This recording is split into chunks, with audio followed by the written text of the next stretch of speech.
2025 yılı geldi. Teknolojinin daha önce imkansız görünen şeyleri herkes için erişilebilir hale getirdiği bir zamandayız. Bilgi şu anda en değerli kaynak ve onu doğru kullanmak kendimize yeni ufuklar açmak demektir. Bugün size piyasa analizinde kullanılan araçlardan biri olan RSI indikatörünün nasıl çalıştığını göstereceğim. İster yeni başlayan biri olun, ister finans piyasalarına sadece ilgi duyuyor olun, bu araç fiyat hareketlerini anlamanıza yardımcı olur. Büyük vaatler ya da süslü sözler yok, sadece bu sistemin nasıl çalıştığını basitçe anlatacağım. Bugün 25 dolarla başlıyoruz ve harekete geçme zamanı. Minimum çubuğu üzerine karmaşık konuşmalara gerek yok.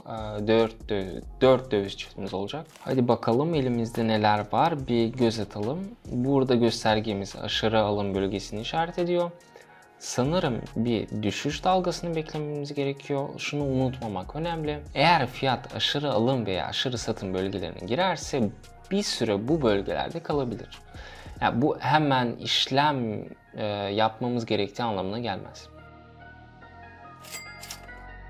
Az kalsın yanılıyorduk ama her şey yolunda gitti ve 48 dolar kazandık. Biliyorum ki 2025 yılı birçok kişi için değişim yılı olacak. Finans piyasasının nasıl çalıştığının daha derinlemesini anlamak istiyorsanız 4 yıllık ticari deneyimim boyunca biriktirdiğim tüm bilgileri bir araya topladım. Piyasayı anlamamı sağlayan tüm adımları bu materyallerde bulabilirsiniz. Üstelik bunları tamamen ücretsiz şekilde ulaşabilirsiniz. Bağlantıyı açıklamada bıraktım. Şimdi bu döviz çiftinde neler olduğuna bakalım. Burada fiyat oldukça fazla düşmüş ama şu an yavaşlıyor. Bu da bir dönüşün yaklaştığını gösteriyor. O yüzden yükseliş işlemi yapıyoruz. Bu sırada doğru analiz sayesinde 92 dolar kazandık. Bu döviz çiftinde RSI göstergesi üst sınırda. Bu yakında bir düşüş olacağını hareket ediyor. O yüzden başka bir seçeneğimiz yok. Düşüş yönünde işlem açıyoruz. Harika. Grafik ve göstergeleri doğru bir şekilde okuduk. Şimdi hesabımızda 177 dolar var. Hayal edin ki piyasa bir sarkaç gibi hareket ediyor. Çok fazla bir yöne giderse tekrar geri dönmesi gerekir. RSI indikatörü işte bu dönüş anlarını görmemize yardımcı olur. Eğer 30 seviyesinin altına düşerse piyasa satmaktan yorulmuş olabilir.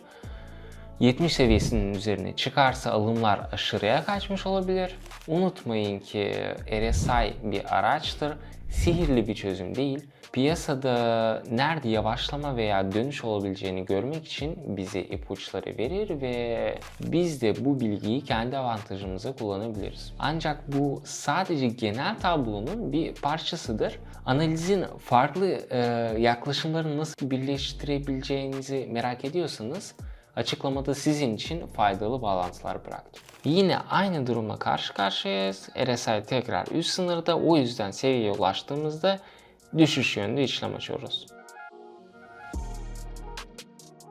Bu kadar. Şimdi hesabımızda 340 dolar var.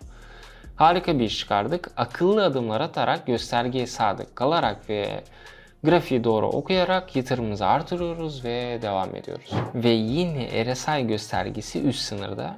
Tekrar düşüş yönünde işlem açma zamanı. Güçlü bir dalgalanmanın ardından bir yavaşlama bekliyoruz.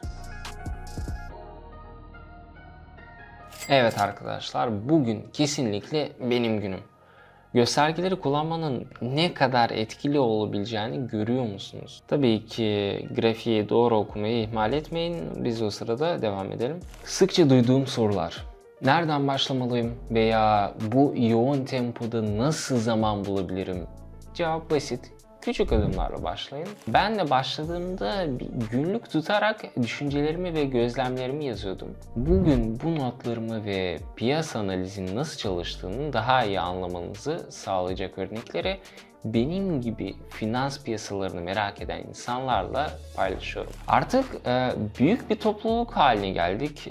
Birlikte farklı analiz araçlarını inceliyor, deneyimlerimizi paylaşıyoruz. Daha fazla bilgi için açıklamadaki linke göz atabilirsiniz. Ve burada yine üst sınırdan bir düşüş bekliyoruz. Hadi göstergenin nasıl çalıştığını kontrol edelim. Düşüş yönünde işlem açıyoruz. Harika arkadaşlar. Hesabımızda şu an 1252 dolar var. Mükemmel bir iş çıkardık. Burada durmuyoruz ve devam ediyoruz. Bugün RSI oldukça stabil görünüyor. Hala üst sınırlara yakın ve yakında bir düşüş göreceğimiz çok açık. Çünkü fiyat bir süredir bu seviyede ve bir düşüş dalgası bekliyoruz. Mükemmel sonuç arkadaşlar. Ancak bu seansı daha da iyi bir kapanışla bitireceğiz. Evet, burada ne var? Bu sefer yükselme zamanı. Çünkü trendin devam etmesi bekleniyor. Düzeltme güçlüydü ama şimdi sona erdi ve güvenle tekrar zirveye doğru ilerliyoruz. Muhteşem arkadaşlar. 2025 yılı yeni şeyler öğrenmek ve alışılmış kavramlara farklı bir açıdan bakmak için mükemmel bir zaman. Bugün RSI indikatörünü inceledik ve bu piyasayı daha derinlemesine anlamamızı sağlayan bir araç. Emeğimizin karşılığını almak için faydalı bir yöntem olabilir. Unutmayın ki en değerli kaynak öğrenme ve gelişme isteğinizdir. Eğer daha fazla bilgi edinmek ve benimle birlikte araştırmalarınıza devam etmek istiyorsanız başlangıç için ihtiyacınız olan tüm materyalleri açıklamada bulabilirsiniz. Bir sonraki videoda görüşmek üzere.